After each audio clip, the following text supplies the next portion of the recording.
Alright folks, this is Mr. Maley. I want to show you a problem for bisecting angles that you're going to come across in this lesson. And I want to kind of walk you through how you would want to approach a problem like this where we have variables included.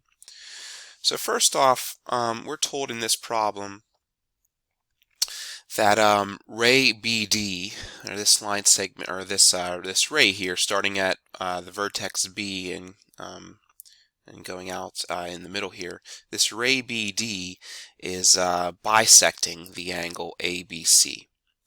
And what bisecting means is that it cuts the angle into two equal pieces. It cuts the angle in half.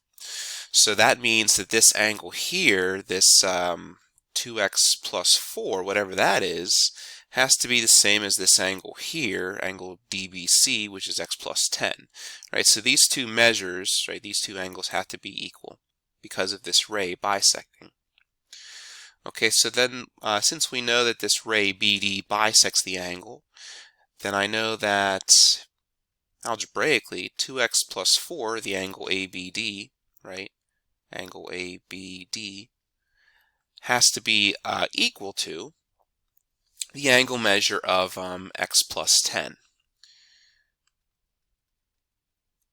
Right, so the measure, we write m for measure. The measure of angle ABD has to be equal to the measure of angle DBC. Okay, so we know that these two pieces are equal to each other. Okay, now since we know that these two pieces are equal to each other, we could solve this equation algebraically. And going back into Algebra 1, we should know how to do that, but as a refresher, in Algebra 1, the first step in solving an equation like this, you want to make sure that both sides are simplified as much as possible. Well, 2x plus 4 is simplified. I can't clean up that anymore because there's not like terms or distribution or anything like that, and there's no fraction. And x plus 10, same story, right? X plus 10 can't be cleaned up anymore either. So because both sides are completely simplified, now the next step is to move the variable to one side.